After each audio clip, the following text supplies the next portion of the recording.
हाय पिले, आज आमे आम जातीय पताका विषय रे किछि जणा और अजणा कथा शिखिबा। चलंतु वीडियो स्टार्ट करिबा। आम जातीय पताकार नाम कोन? 3, 2, 1 उत्तर त्रिरंगा पताका। आम जातीय पताकारे केतोटी रंग अछि ओ कोन कोन? 3, 2, 1 उत्तर तीनोटी, नारंगी, धला, सबुज। जातीय पताकार सबुठारु ऊपर रंगर नाम कोन? 3, 2, 1 उत्तर नारंगी। त्रिरंगा पताकार मझी अंशटी केउ रंग? 3, 2, 1 उत्तर धला रंग। त्रिरंगा पताकार मझिरे कोण अछि? 3, 2, 1 उत्तर अशोक चक्र। त्रिरंगा पताकार तळ अंशटी केउ रंगर? 3, 2, 1 उत्तर सबुज रंग।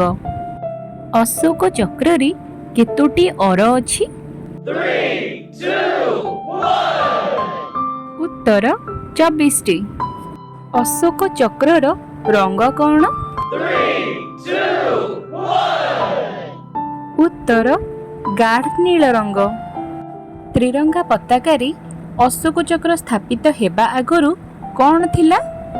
3, 2, 1 उत्तर अरट। त्रिरंगा पताकारे केबे अशोक चक्र स्थापित होइथिला?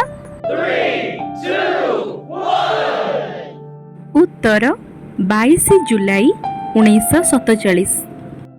पताकार ऊपर अंशरे थिबा नारंगी रंगर प्रतीक कोण? 3, 2, 1 उत्तर साहस ओ त्याग। धला रंग काहार प्रतीक? 3, 2, 1 उत्तर सत्य ओ शांति। सबुज रंग काहार प्रतीक? 3, 2, 1 उत्तर विश्वास ओ समृद्धि। पताकारे थिबा चक्र काहार सूचना दिए? 3, 2, 1 देशर अग्रगति, उदारता ओ विश्व प्रेम। जातीय पताकार डिजाइन किए करिथिले? 3, 2, 1 उत्तर पिंगल भेंकैया। जातीय पताका पाई केउ कपड़ा व्यवहार करा जाए? 3, 2, 1 उत्तर खदी कपड़ा। सर्वप्रथमे जातीय पताका केबे ओ केउठारे उत्तोलन करा जाइथिला? 3, 2, 1 उत्तर 7 अगस्त 1906 पारासी बागान कोलकाता ठारे।